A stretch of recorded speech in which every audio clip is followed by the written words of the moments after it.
The city of Boston could face a choice as sea levels rise. Pay a lot soon to build a seawall or pay later. We could be looking at sunny day flooding in much of downtown Boston, and that would cost billions of dollars a year. From the New England News Collaborative, this is Next. I'm John Dankosky.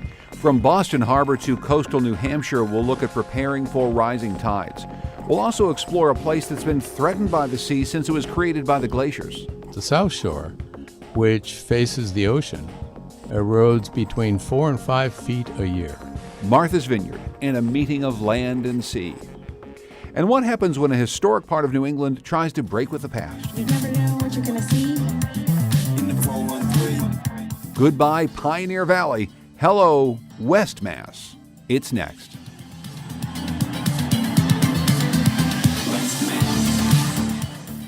This is Next. I'm John Dankosky. Coming up, an island that has been slowly eroding for 20,000 years has a more immediate threat. But first, the same natural forces that have been eating away at the soft soil of Martha's Vineyard have long been a threat to Boston. Sitting right at sea level, much of the historic port city is threatened by any rise in the oceans. And with climate change fueling projections of routine flooding and worse over the next couple decades, city officials have started to look at what to do. David Abel covers the environment for the Boston Globe. He's been reporting on a plan called Climate Ready Boston, which includes a number of strategies, including the potential for a big and expensive seawall in Boston Harbor.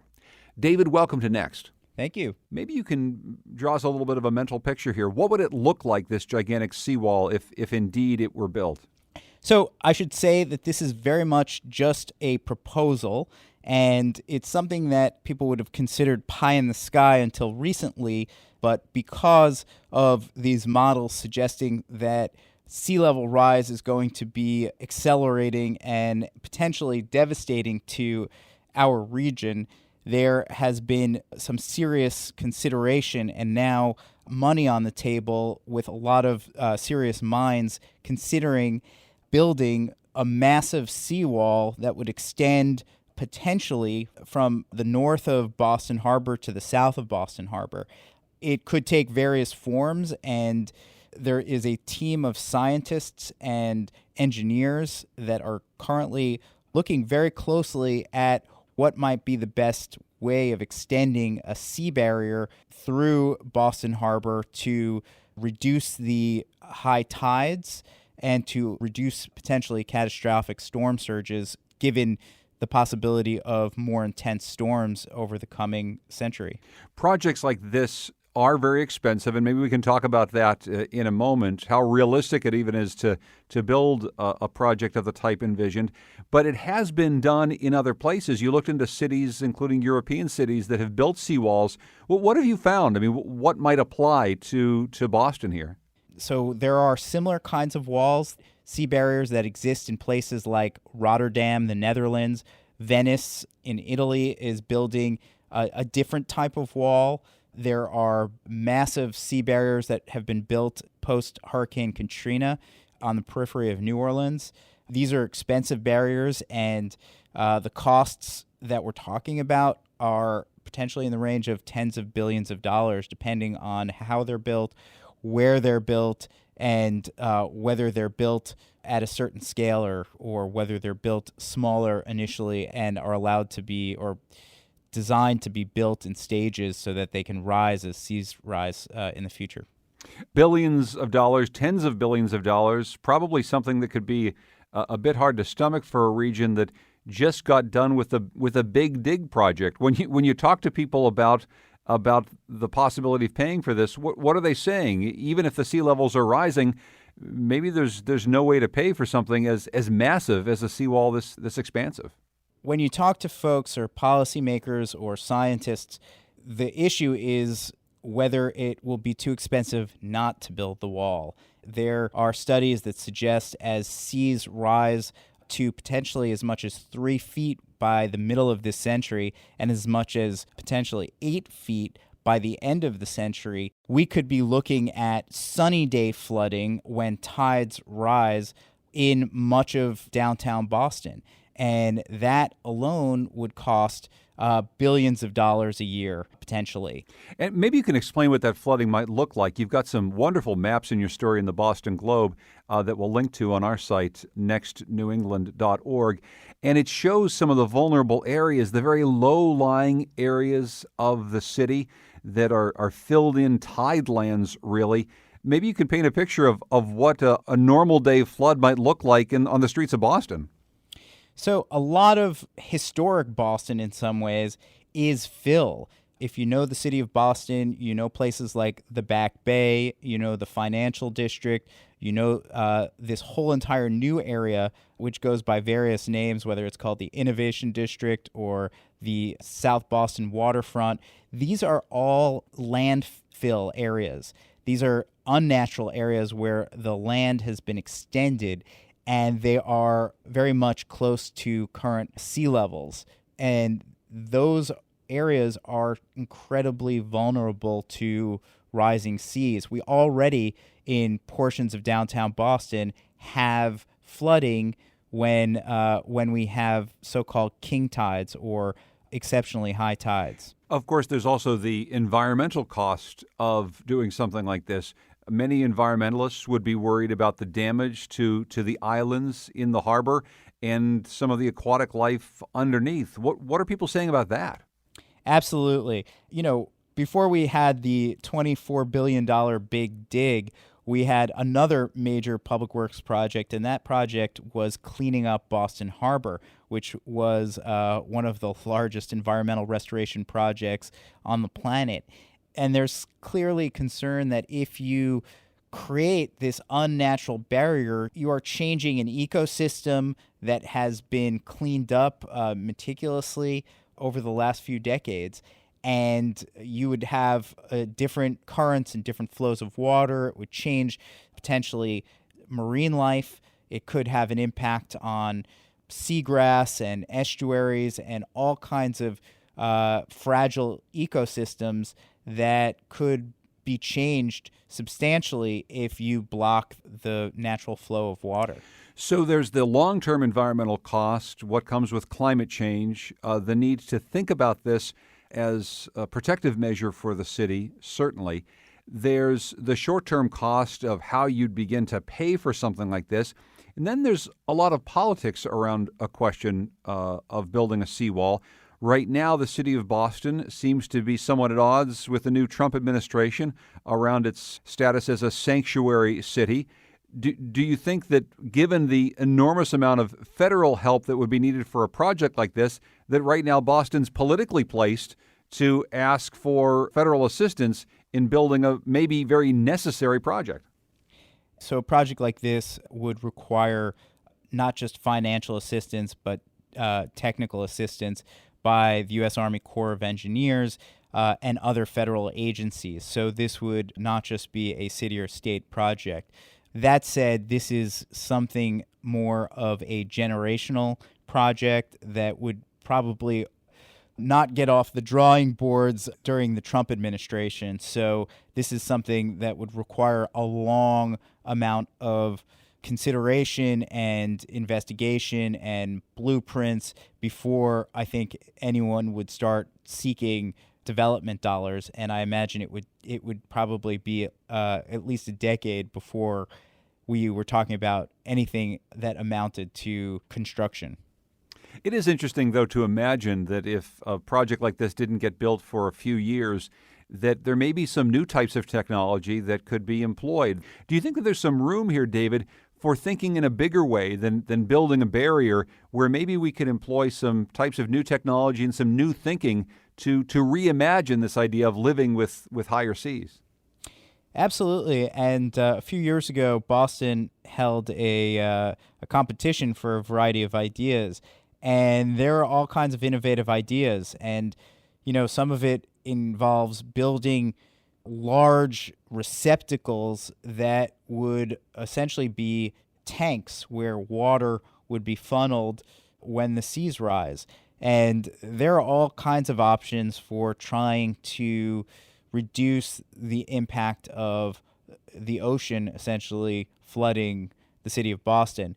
It all depends on, though, how much carbon emissions that we are releasing, and it all depends on the rate of glacial melt and, the rate of sea level rise about what we actually do to respond. David Abel covers environmental issues for the Boston Globe. David, thanks for joining us. I appreciate it. My pleasure.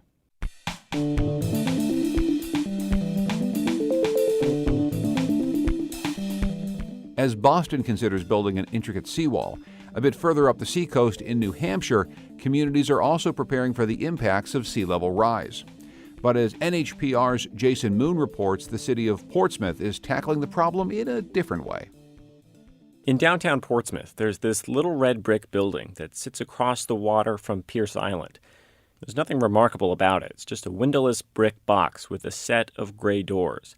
But for Portsmouth's environmental planner, Peter Britz, those doors represent the front lines in the struggle to protect the city from a rising ocean. We're looking at the outside of the pump station with doors and 2 steps up to the pump station, and the water has gotten to basically the bottom of the first step. Keeping water away from those doors is important to Britz because of what's behind them, a major pump station for the city's sewage system. When a big event like a hurricane or flooding event happens on the coast, or sea level rise over the long term happens and water compromises this pump station, it essentially stops the ability to treat wastewater. In other words, if the water reaches this door sill, the entire city of Portsmouth might not be able to flush the toilet. Keeping this protected is a big priority for the city. Finding vulnerabilities like this in the city's infrastructure is something on Britz's mind these days. He's working on a sophisticated analysis of how water will enter the city during a flood to find more potential weak spots, whether it's a door sill that's too low or a culvert that's too narrow. It's just one of the ways communities around the seacoast are preparing for a future with rising seas and bigger storms. Scientists predict the average high tide could rise by as much as 2 feet by the year 2050. And by the year 2100, it could be over 6 feet higher than it is today. But like Britz's work in Portsmouth, many of the efforts around the seacoast to prepare don't involve building huge levees or erecting massive seawalls. In fact, at nearby Cuts Cove in Portsmouth, they're doing the opposite. David Burdick with the University of New Hampshire is showing me what might be the most counterintuitive solution to climate readiness: tearing down an existing seawall. This will be the first living shoreline where we're trying to get rid of a non-living shoreline. What Burdick means by non-living in this case is something called riprap, which currently lines Cuts Cove. It's basically a bank of large rocks piled along the water's edge. This type of hard coastal armoring has long been a hallmark of how coastal communities have protected their shorelines. Now, Burdick and a team of engineers are planning to replace a large section of the steep rock bank with a gradually sloping salt marsh, a living shoreline. That salt marsh will grow in elevation as it's flooded with salt water. It collects sediments and it will actually build an elevation, protecting the shoreline behind it. The marsh will provide protection for the shoreline, just like the riprap, but it will also do something that rock wall can't: provide an important habitat for wildlife. If we create systems where we don't have these salt marshes, like these walls, we're not going to have the fish.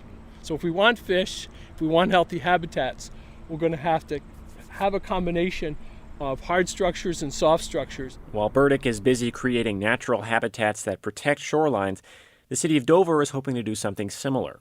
Only in this case, the habitat is for people and businesses. More interesting point of view than this. City planner Steve Bird and engineer Rob Rosine show me a patch of overgrown land near the Cocheco River in Dover. It used to be the site of a factory, then the city's wastewater treatment plant. Today, Bird and Rosine imagine it as a mixed-use development with apartments, retail spaces, and a waterfront park. They want to use a wholesale redevelopment of this spot as an opportunity to fortify 2,000 feet of waterfront property.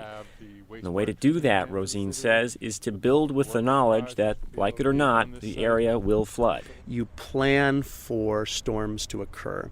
So there would be certain spaces here where we would say, all right, when this area floods, we're going to put the floods through here, and we're going to design for it so that there's minimal impact. If all goes according to plan, the waterfront park will act as a sort of sponge for the structures in the development, protecting them from the effects of climate change for decades to come. These type of changes in planning are very much like you would see a change in electrical efficiency or fire safety or water quality, where it's just an incremental cost. Incremental costs that will likely show up in ways large, small, and unexpected over the next several decades as New Hampshire's seacoast tries to adapt to a new reality. Jason Moon reported that story last August for New Hampshire Public Radio. Coming up, a magical island that is being loved, perhaps, a bit too much. It's next.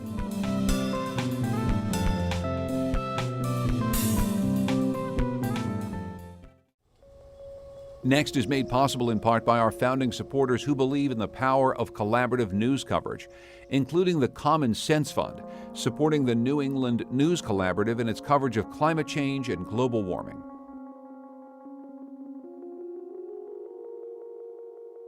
Relentlessly and unavoidably, Martha's Vineyard is disappearing. That's how ecologist David Foster begins his new book, A Meeting of Land and Sea, Nature and the Future of Martha's Vineyard. He's referring to the rapid rate of erosion on parts of the island. Foster also chronicles another threat to the vineyard's natural beauty, tourism and development. But he says the island's 6 towns have come up with a way to manage that growth, and they can offer an example to other parts of New England. David Foster is a faculty member at Harvard, and he's director of the Harvard Forest. He joins us from the studios of WMVY on Martha's Vineyard. David, welcome to Next. Wonderful to be here. I'm wondering if you can start with a bit of the geological history of Martha's Vineyard and the other islands off the coast. Yeah, so the whole southern coast of New England is really quite unique, different from all the rest of the mainland and the other coast. It was all created by the glacier, deposited about 25,000 years ago. The entire region that extends from Cape Cod down to Long Island is sand and gravel pushed into and dropped into place by the ice. And so that sand and gravel makes for a very different kind of soil composition than a lot of the rest of the New England shoreline, for instance, the iconic Maine rocky shoreline. Oh, yeah, that part of New England up north is solid bedrock, and so the waves crash on it and the water drains away, whereas down here when the waves crash on the beaches and on the cliffs of Martha's Vineyard and the rest of this south coastal landscape, it just erodes. Once the sand and gravel have water in them, they just flow right away. So maybe you can talk a bit about that erosion and how quickly it's happening on Martha's Vineyard. It's not a new phenomenon. It's been happening for thousands of years. Yeah, well, when the glaciers receded, the sea level was about 300 feet lower than it is today. The south coast of New England extended 50 miles further out than it does today. But as the sea level rose, as the glaciers melted, the land pulled back, and eventually these islands were created. And ever since they've been formed, Nantucket, Martha's Vineyard, Block Island, they've all been eroding and getting smaller over time. And how fast is Martha's Vineyard eroding? Well, the bulk of the island up to the north side erodes relatively little, but the south shore, which faces the ocean, erodes between 4 and 5 feet a year. I'm wondering if you can paint a picture of this unique ecosystem that the vineyard possesses. As you look at some of the maps in your beautiful book, you see how Martha's Vineyard and the surrounding islands are almost a type of a microclimate, and then you add in this sandy and silty soil that's much different than the soil that's on land, and you have a very different type of ecosystem than you would in the rest of Massachusetts or the rest of southern New England. It's got a tremendous array of landscapes across it. It's got very hilly terrain, which actually has majestic forests in it that, are not that different from some of the forests that we have inland. But then there are expansive sand plains, broadly flat, very well-drained, dry soils that have scrubby vegetation, oak-dominated, very open, very different from anything we'd have inland. So you have this beautiful ecological system, these tall cliffs, some of which are eroding into the sea fast, and this beautiful changing kind of environment and landscape. One of the big tensions in your book, though, is the tension of man versus this island, and how much development is going to be the present and future of Martha's Vineyard. I'll ask for some specifics in a moment, but I guess I'm wondering if you can just tell us broadly about how that plays out on a daily basis, the tensions between people wanting to live, shop, work there, and the natural environment that surrounds them. Development, the building of houses, roads, parking lots, and so on, it's the biggest threat that faces this island. Is it because of tourism? Are there other pressures that are forcing the tension between developers and others? No, the tension is really all about tourism. There's a resident population out here of about 18,000 people or so. Just a thriving, wonderful landscape of people doing what people do everywhere, plus, fishing and farming and other activities. But it's the pressure for second homes. It's the pressure for monstrous developments, oversized houses that are perched in places that historically people would never have considered building, like close to the water. So at what point then did the people living on the island, or people who wanted to protect the island, feel like the development was getting to be a little bit too much? Well, the real crisis emerged in the 60s and early 70s, when people on the island and people in the state looked around and could see what was happening to other coastal landscapes farther south and on the mainland. And it was also recognized that these small towns out here were completely unprepared to deal with the scale of activity and the kinds of money and professional advice that big-time developers could bring. You tell a story about a 1969 report. The County Planning Commission hired an engineering firm called Metcalf and Eddy to create a plan to preserve and enhance the character of the island. And there were some pretty grim predictions in there. Do you think you could read us maybe a short excerpt from that report? And in 1971, the conclusion that they came out with was, by the time strong county-wide or regional government with sufficient powers to deal effectively with the development is created, Martha probably will have been raped. This was certainly the case in Long Island, Staten Island, along the New Jersey coast, and Cape Cod, where attempts to protect the environment and improve the year-round economy were found to be largely ineffective on a town-by-town basis. And so Metcalf and Eddy really argued for a comprehensive island-wide approach. Some very strong language to make that argument. Did it work? Did that comprehensive approach take hold then? Well, the report itself was initially rejected because the individual towns felt that they should be handling things themselves as opposed to having some kind of regional approach. But at the same time that Metcalf and Eddy came out with this report, Senator Kennedy, Ted Kennedy, made a proposal for the federal government to come in and help conserve Martha's Vineyard, Nantucket, and part of the Elizabeth Islands. And so it was actually the two elements coming together. It was Metcalf and Eddy laying out very clearly the threats and a possible solution. And it was this huge outside threat of the federal government coming in and purchasing land that led the individual towns to actually mobilize, develop much more effective policies themselves, and ultimately for the state of Massachusetts to help Martha's Vineyard create this regulatory body, the Martha's Vineyard Commission. I wonder if that can teach us something about the way the rest of New England might need to govern itself in the future. Town-by-town rule is so very important to us in all of the New England states, and a story like this tells us that maybe even on a small island, the towns have to work together if you're going to preserve something that you care about. I think that's right. I mean, I think that the solution that was found out here didn't undercut individual property rights.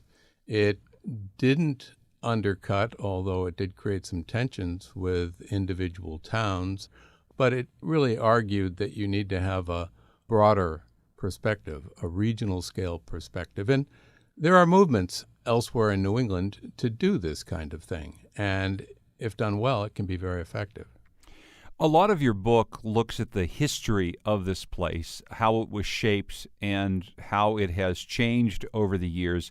If you look ahead a little bit, given what you've learned about Martha's Vineyard, what do you see? What do you see as the future for the island?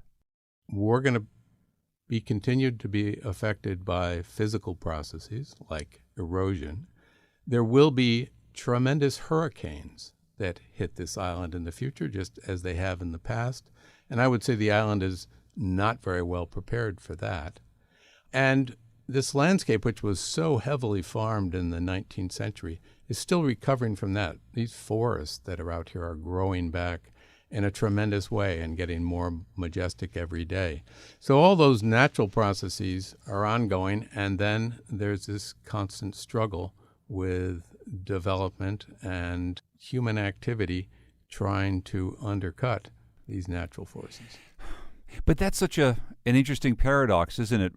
It's a place that people want to come and visit because it's so beautiful. But I don't know if you feel like maybe Martha's Vineyard is a place that's in danger of being loved too much. It's always been an issue. Every new group wants to love the island for themselves, and yet they always end up bringing their friends and more people along. So it's a constant challenge. The book is called A Meeting of Land and Sea, Nature and the Future of Martha's Vineyard, and the author is David Foster. David, thank you so much for joining us. I appreciate it. Well, wonderful to talk to you. Thank you. David Foster's book is out next week from Yale University Press. About 6 miles southeast of the vineyard lies a smaller island, also known for high-end tourism, Nantucket. Now, on Nantucket, the average house costs $1.2 million. So is there a place for working people to make their homes on the island? Daniel Richards brings us this story of one woman who's hoping to become a homeowner on Nantucket.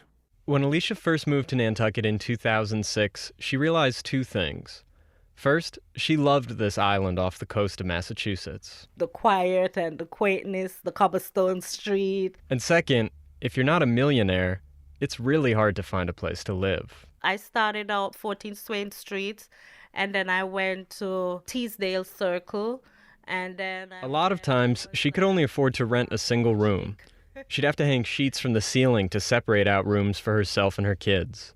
And even then, the rent could be as much as $1,400 a month. I literally could not find anywhere affordable with myself and my kids. Luckily, in 2011, Alicia got a spot in one of Nantucket's few government-supported rental units. Her rent's on a sliding scale. It never costs more than a third of her monthly income. And it has 3 bedrooms, one for her and each of her kids. This is the kitchen area. I have that as a storeroom type of thing right there. And a back The door. stability of her new apartment has allowed Alicia to save some money, and she's been able to quit her seasonal job at a resort. Now she works year-round at the post office and is looking to take the next step towards making this island her permanent home. Alicia's entered a lottery to buy a house of her own in a new affordable housing development on the island. If she gets picked, she'll get to be something she never expected, a homeowner on Nantucket. You have to submit, and then after that, they'll let you know. The development she's applying to is called Sachem's Path. Last spring, a lottery was held for the first 15 homes in Sachem's Path. Alicia entered that one, but it didn't work out. There's still 22 homes remaining for this current lottery. But winning the lottery isn't the end of the process. If she does win, she'll still need to buy the house. And the homes, they range from about $300,000 to $500,000. $500,000 doesn't qualify as affordable in most of the country. But Nantucket's not like most of the country. The average house here costs $1.2 million. It's not just working class folks like Alicia who can't afford a home here. Lots of white-collar professionals, not to mention teachers, nurses, and firefighters, can't afford it either. This problem isn't new. In fact, Sachem's Path is just the final piece of a decades-long project to develop housing on the island for working people. It started back in 1984, when the town set aside a vacant piece of land in the middle of the island for affordable housing development.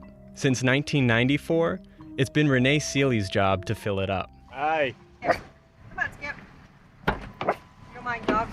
No. I'm scared of dogs. Oh, yeah, I love dogs. I actually just got bit by one last year, though, and ever since... But I was willing to brave it out to talk with Renee, even if it meant driving around with her Chihuahua Skip on my lap. Renee's a happy warrior in an uphill battle to make Nantucket a place where working people can live. As director and sole employee of the Nantucket Housing Authority, she spent 20 years bringing affordable housing to the small piece of land the town set aside for this purpose. That piece of land is almost full. Sachem's Path, where Alicia hopes to buy a home, will be the last development on the parcel. With Skip shivering on my lap, Renee drove me there. We're entering Sachem's Path right now. This is my pride and joy right now. The houses look pretty high-end. They're all clad in cedar shingles, like just about every other house on Nantucket. Each one's a little different, too, which helps keep it from feeling too cookie-cutter a development. It looks like a Nantucket take on a suburban subdivision. Renee took me back to her office to talk about how Sachem's Path came to be, who it will serve, and how it fits into the bigger puzzle of housing on Nantucket. So it gets kind of complicated, but that plan behind your head is all of the property That plan behind my head was a giant map of the original parcel the town gave to the housing authority. We created this subdivision. It's filled with color-coded blocks And chopped off this piece here. showing all the types of developments that have been built there over the years. And this was built with a federal loan. This was developed again with a financial assistance from the state. And this was built. It's like a catalog of all the different ways housing developments can be subsidized in America. So then we created these little lots to... It's an island within an island. Affordable housing in a sea of million-dollar homes. One of the first projects built on the site was traditional low-income rental housing. That's where Alicia currently lives. For Alicia and her kids, having an apartment of their own changed everything. We felt like a family. Like for my daughter, she improved in school a lot after the stability, and my son also. But even though her current living situation is the best she's had on the island, Alicia's still eager to own a house herself. You know, you never know what tomorrow might bring. At least when you have your own, there's some form of stability. And beyond that, there's a deeper reason. Everybody has goals. And in my culture, to earn a house is an accomplishment. Alicia's worked hard to get to where she is. But even if everyone on Nantucket worked as hard as Alicia, there still wouldn't be enough housing to go around. Renee says more homes need to be built on the island for people of just about every income level.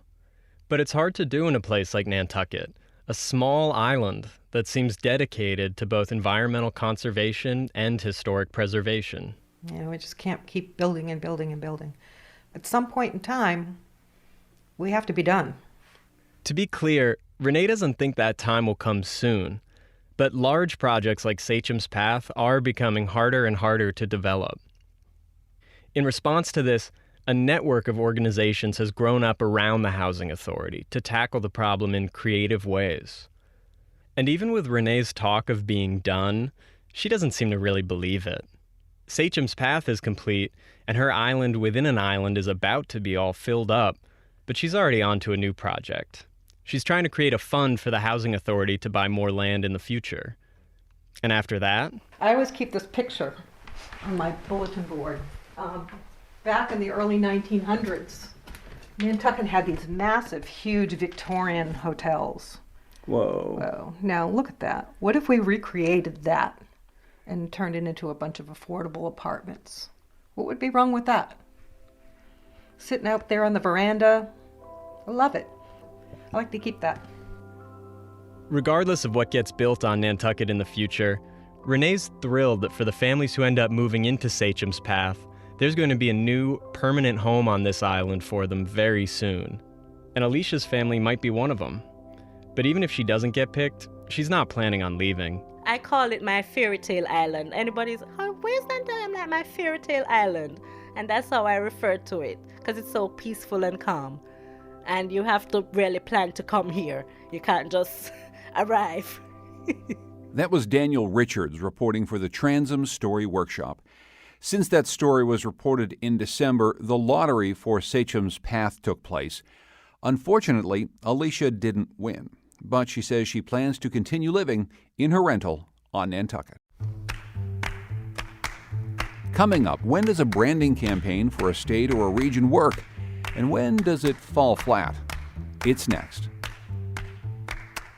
Next is made possible in part by our founding supporters who believe in the power of collaborative news coverage, including the Melville Charitable Trust, supporting the New England News Collaborative in its coverage of housing and homelessness. The song you're hearing is part of a new campaign by the region long known as the Pioneer Valley of Massachusetts to rebrand itself as West Mass. Social media being what it is, the campaign has been widely mocked. Between our state mottos, our branding campaigns, and our tourism slogans, the New England states have sometimes struggled and sometimes succeeded in capturing the imaginations of locals and visitors alike. To talk about this, we invited in the Connecticut state historian, Walt Woodward, who has some personal experience creating campaigns just like this. Welcome to Next. Oh, it's nice to be here. Love the show. Does West Mass say Pioneer Valley to you? Well, I'm a historian. West Mass does not say Pioneer Valley, and I'll always like the Pioneer Valley because I'm a colonial historian. But the logic behind it is, I think, pretty clear. Springfield is getting ready to build a multi-million-dollar MGM casino. And they think they are going to become a hub with a much larger tourist draw than they used to have. So instead of thinking up the valley, they're now thinking east and west over towards Boston and out towards the Berkshires. And so they want to be, I guess, they want to be really hip. They seem to have found a way to be really hip in 1995. But, the objective, I think, of trying to become West Mass is really to sort of rebrand themselves for this new, very hip casino town that they're about to become.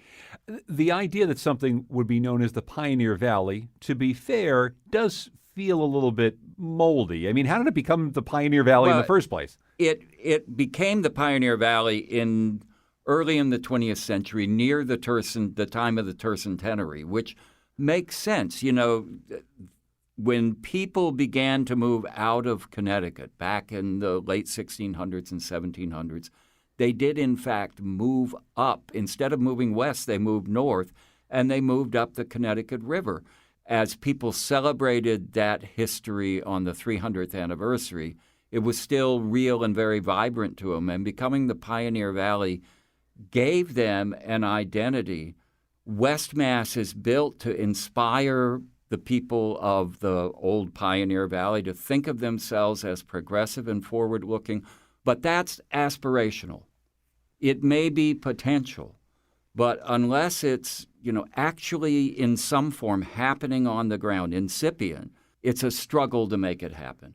We also now, when I was in the advertising business, they did not have social media, and any campaign that smacks of inauthenticity, social media is going to jump on it instantly.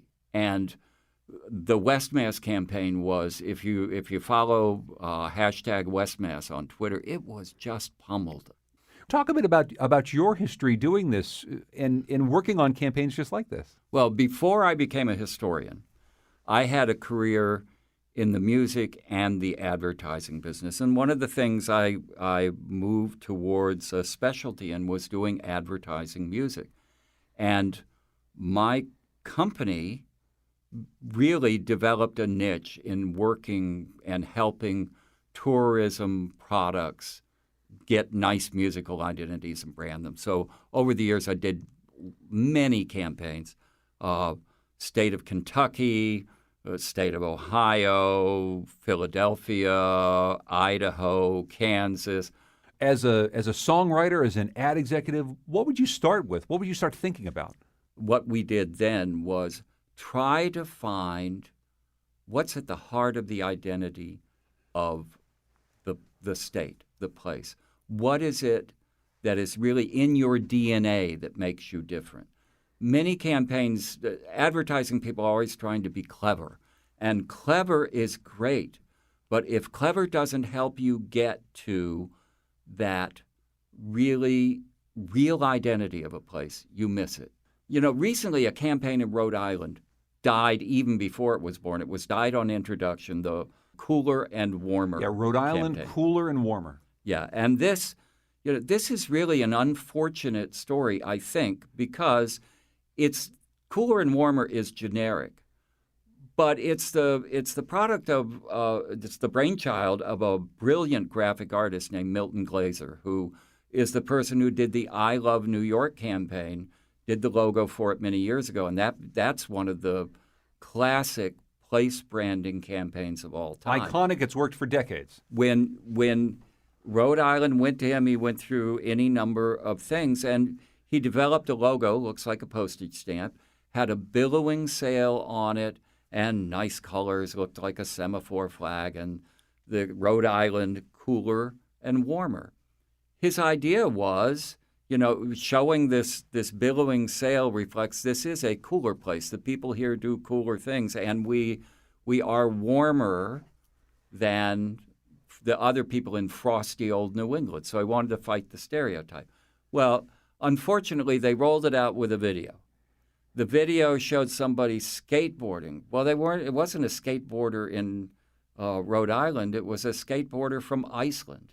They showed great restaurants. The restaurants weren't in Rhode Island. They were in Massachusetts.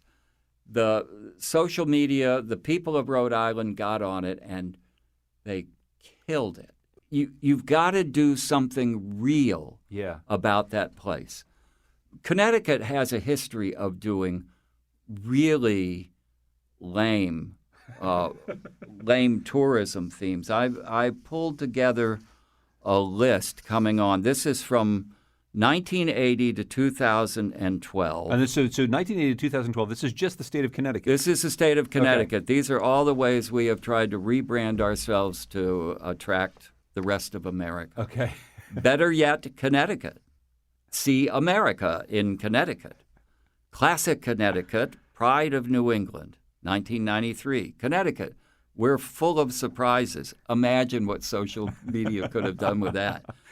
2005, Connect in Connecticut. 2007, Real fun is closer than you think. I don't remember that one. I don't either. It must have gone quickly. 2008, Connecticut, your staycation destination. That's after the stock market plummeted. And then in 2012, Still Revolutionary. Still Revolutionary is built on a tradition that is truly woven into the DNA of the state. But by saying still revolutionary, it's almost like we're apologizing for it somehow. That's a really good point. If we actually had this revolutionary spirit at full throttle right now, you could just say revolutionary, and the people of the state would say, darn right, that's what we are, let's go. You know, it's still revolutionary, okay. Well, I wanted to actually play a couple other clips. We took a trip last year to the Big E, and of course that's located in what's now known as West Mass.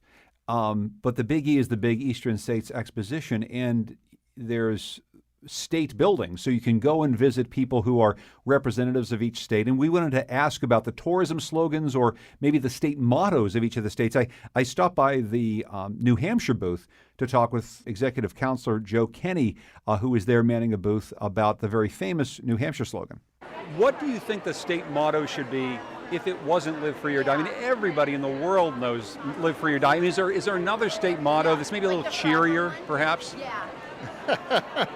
No, I think there's a lot of play on Live Free or Die. You know, live free and play. I mean, there's a lot of things in the travel tourism uses that particular motto for. So I think actually you can build upon it. What do you think about that? It's a state motto that everyone knows. As I suggest there, it's not the cheeriest thing, and it certainly takes us back in history. Will Live Free or Die always be the best possible motto slogan for New Hampshire? New Hampshire is in a really tough position as far as tourism because it's a very relatively low-tax state, and they don't spend a lot of money on tourism. The or die sort of is a downer, but Live Free is not altogether bad, but I'm not sure that people who hear it ever disassociated it from the rest of the slogan. So it has possibilities, but it's also it's known, and because of that, not all that exciting. Let's listen to me talking with a parks employee from the state of Vermont asking about their state motto. So, do you know what the Vermont state motto is? The Green Mountain State? Well, that's what it's called. Do you know what the actual motto is? I believe it's freedom and unity. Freedom and unity. That's right. I was trying to remember that. That's a pretty good one, right? So if you had to make up a motto for the state yourself, what would it be? Come be yourselves with us. That's original. That's pretty good. Come be yourself with us. I like that. Yeah. That's pretty nice. I don't know. He made that up on his own. Come be yourself with us. You That's know not what? bad. I'll tell you what. A+ to that guy. Call the agency. Now, another state that I want to bring up, the last state we haven't talked about in New England, is the state of Maine. I've always thought that the most brilliant thing from when I was a child was the very simple Maine license plate with the red lobster on it, and it said Vacation Land. Yeah. Because to me, if I was trying to think about where I might want to go spend my vacation, and in the back of my mind, I thought there was a place that called itself Vacation Land that might, I don't know, be on my short list. To me, that sustains. Well, and again, it's a case of a state with very few resources trying to capitalize in one of the most effective advertising tools it has on its license plates with something that will attract other people. It is really effective. On their website and in their tourism these days, they do come discover your main thing, but that's completely commensurate with this idea of vacation land. Before we go, I actually want to loop back to this greater region. Can you tell us a little bit about the history of why New England's called New England? Well, this is great. This is one of the most effective place branding campaigns of all time. And it goes back to the year 1614, when a person many of us learned about in school, Captain John Smith. If you remember him, Captain John Smith was one of the founders of Jamestown, and he's often associated with the founding of that colony. He had a very troubled tenure there. He couldn't get along with anybody, and he got hurt in an accident, and he went back to England. But in 1614, he got some backers to back an exploration voyage to come to this area that didn't have a real solid name. People called it Norumbega. They called it Northern Virginia. They called it Canada. They called it Pemaquiddick. The one thing they knew about it is that it was extremely cold and people went there and died. And that was because in 1607, a man named George Popham had set up a colony in Maine, Sagadahoc. That colony had failed in the first winter. Same year as Jamestown, but this colony was wiped out because of the cold. So John Smith comes to explore it in 1614, spends 2 years going into the interior and up and down the coast, goes back to England and says, this is where I'm staking my claim. And he launches a place branding campaign to convince the most important target audience, not the natives who would have hated the campaign from the beginning, the people who actually lived there, but the people he wanted to back him in leading colonization of the region. He tried to convince them that I found a place that is exactly like England. The climate, it's just got more opportunity. So he, over the next 16 years, wrote 6 different tracts or books about New England. He did target marketing, he did blanket marketing, he did everything trying to convince people, A, that this area was just like England, and B, that he was the guy to lead colonization there. He convinced them of A. He never convinced them of B. But in the process of writing all these wonderful travel publications, he became known as a celebrated author, kind of the Rick Steves of the 17th century England. Walt Woodward is the Connecticut State Historian. Thanks so much for spending some time with us. I appreciate it. My pleasure, John. Next is produced at WNPR by Andrea Moraskin. The executive producer is Katie Tolarski. The digital editor is Heather Brandon. Production help this week from Annie Sinsaval. Our theme music is by composer Todd Merrill. Hear more of his music at toddmerrill.com. Thanks also to Goodnight Blue Moon for their song, New England. The New England News Collaborative is funded in part by the Corporation for Public Broadcasting and powered by WBUR Boston, Vermont Public Radio, New Hampshire Public Radio, Maine Public Radio, Rhode Island Public Radio, WSHU Public Radio Group, New England Public Radio, and WNPR.